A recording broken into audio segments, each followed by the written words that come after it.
जय शिवराय मित्रांनो, जय एकविरा. तर मित्रांनो, आज मी तुम्हाला दाखवणार एक त्यातील असा साप जो खूप अतिप्रमाणात विषारी साप आहे. कारण त्या सापाच्या बाईट पासून आजपर्यंत कोणी वाचला नाही. जर का वाचला असेल तर ते तो नशिबाचा खेळ आहे. कारण मी ज्या सापाबद्दल बोलतो तो साप आहे एक मण्यार साप, म्हणजेच कॉमन थ्रेड सायलेंट किलर म्हणून ओळखला जाणारा साप आहे मित्रांनो, जो की भारतामध्ये सर्वात विषारी साप म्हणून ओळखला जातो. तर मित्रांनो बघू शकता, कॉमन थ्रेड म्हणजेच मण्यार साप.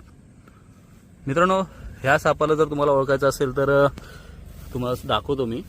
जर तुम्ही त्याचा हेड बघताय तर हेडवरती काहीच नाही आहे. हेडपासून थोड्या अंतरापर्यंत हा एक व्हाईट टिपका आहे, त्याच्यानंतर दुसरा एक टिपका आहे, त्याच्यानंतर अजून एक टिपका आहे, आणि त्याच्यानंतर मग ही जी लाईन चालू होते, जसे की पट्टे असतात, बघू शकता.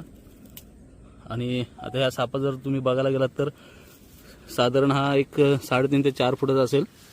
मित्रांनो, हा आहे तो मण्यार साप. मित्रांनो, ह्या सापाला आपल्याकडे ग्रामीण भागात एक नाव असं आहे की तो सूर्यकांडर म्हणून ओळखला जातो. पण इथे सुद्धा लोकांचा एक खूप मोठा गैरसमज आहे की जर एखादा लहान साप असेल, म्हणजे मण्यार साप जर लहान असेल, साधारण एक 1.5 ते 2 फुटाचा, तर त्याला सूर्यकांडर समजतात. आणि ज्यावेळेस हा साप मोठा होतो त्यावेळेस ह्या सापाला मण्यार साप म्हणून ओळखला जातो. तर मी माझे जेवढे पण लोक जर व्हिडिओ बघत असेल तर त्यांना मी एकच सांगेन, सूर्यकांडर आणि मण्यार हा एकच साप आहे, मण्यार साप, जो की भारतातील एक विषारी साप म्हणून ओळखला जातो.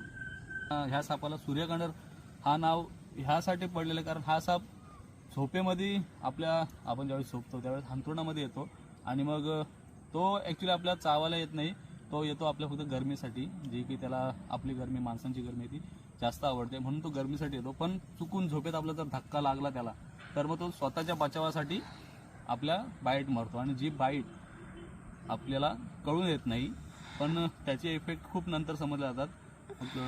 पोटात हलका हलका दुखणं, घसा जड होणं, असे बऱ्याचशा गोष्टी आहेत, ताप वगैरे येणं. पण आपल्याला वाटतं की आपल्याला नॉर्मल आजार आहे म्हणून माणूस लक्ष देत नाही. आणि मग टाईम निघून गेला की मग सूर्य जोपर्यंत उगवतो त्यानंतर मग माणसाचा मृत्यू होतो. म्हणून ह्या सापाला सूर्यकांडर म्हणून असं एक नाव आपल्याकडे पडलेलं आहे.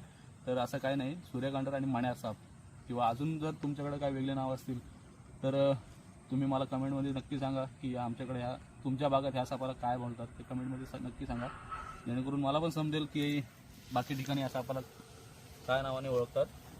तर बघू शकता मित्रांनो, त्याच्या बॉडीवरची पट्टे तुम्ही एकदा नीट बघून घ्या.